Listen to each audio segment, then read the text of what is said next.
Hello, BookTube. I've got a little mail for you today on an absolutely beautiful, sunny, warm day. Just a wonderful way to see out the month of June.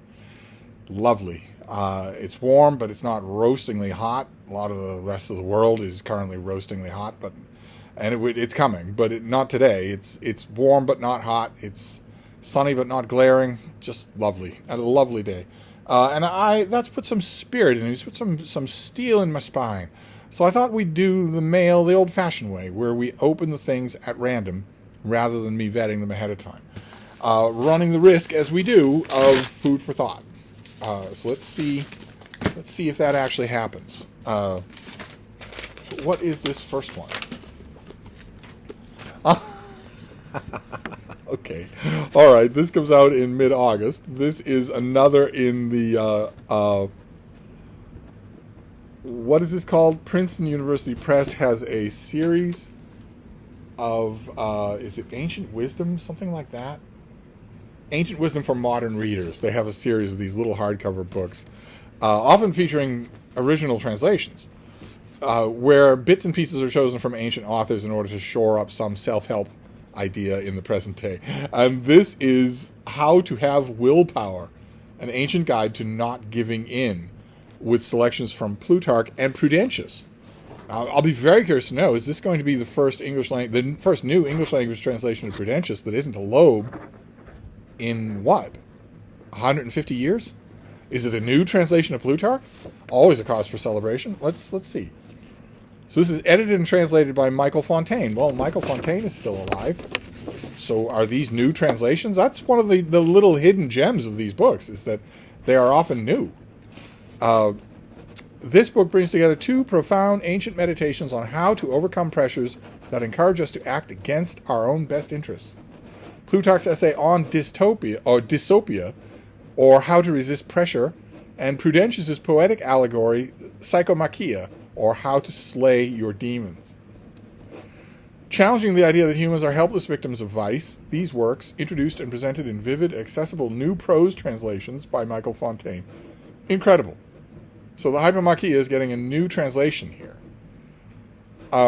with the original Latin and Greek text on facing pages. Amazing. Emphasize the power of personal choice and the possibility of personal growth, as they offer insights and practical advice about resisting temptation. In the spirit of the best ancient self-help writing, Plutarch, a pagan Greek philosopher and historian, offers a set of practical recommendations and steps we can take to resist pressure and stop saying yes against our better judgment. And in a delightfully different work, Prudentius, a Latin Christian poet, dramatizes the necessity of actively fighting temptation through our story of an epic battle with the human soul between fierce warrior women representing our virtues and vices. Incredible. Okay.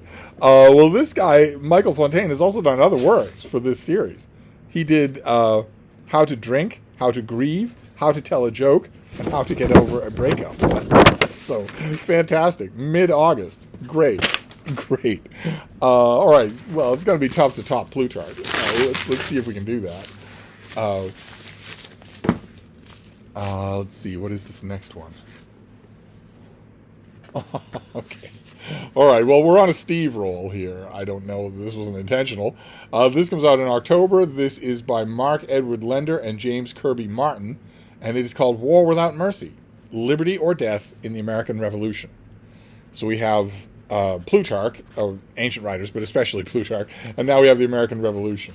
So what is this? I don't have a sheet for it here. The Revolutionary War was fought by those caught up in the belief that they had nothing to lose by fighting without regard for the rules of so-called civilized warfare. Okay. I wouldn't have put it that way. I mean, it's not that they had nothing left to lose. It's that they had everything to lose if they did use civilized warfare. If you line up at one end of a field and your opponent is lined up on the other end of the field, and your opponent knows how to do that, and you don't, because you a week before we're shearing sheep, you're going to get slaughtered. So you can't do that, especially if that number you 10 to 1. The clarion call to arms, liberty or death, was far more than just rhetoric. At its grimmest level, it was a conflict in which military restraint was more the exception than the rule, a struggle in which combatants believed their very existence was in question.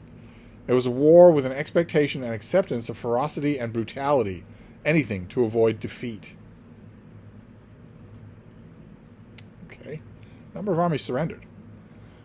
A number of able historians have concluded that the United States founding struggle reached a level of ferocity few Americans now associate with the movement for independence. However, these studies have described what happened without looking in detail as to why the conflict took so violent a turn.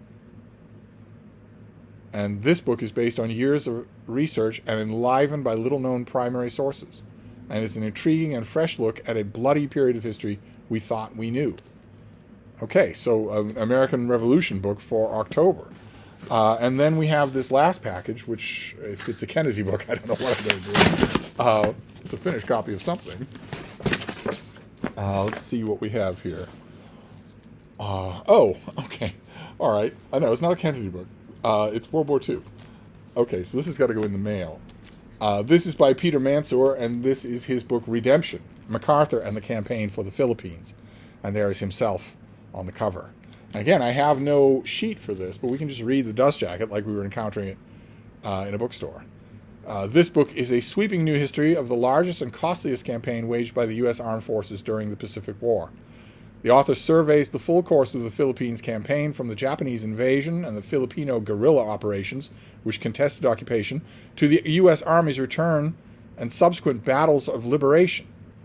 Central to the book is a re-evaluation of the leadership of General Douglas MacArthur, well, I would assume, yes, one of the most controversial military commanders in U.S. history. At times brilliant, courageous, and politically astute,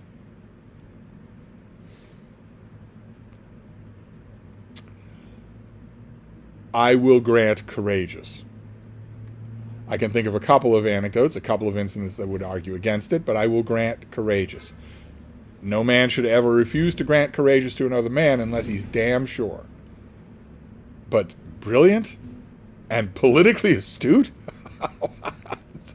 MacArthur was also egotistical, publicity-hungry, often ignorant of conditions at the front, and self-certain to a fault. In their return to the Philippines, MacArthur and his forces liberated millions of Filipinos and severed a critical Japanese resource lifeline. But he also achieved something much rarer: redemption on the same ground and against the same enemy that defeated him earlier in the war. Okay. All right, fine. So,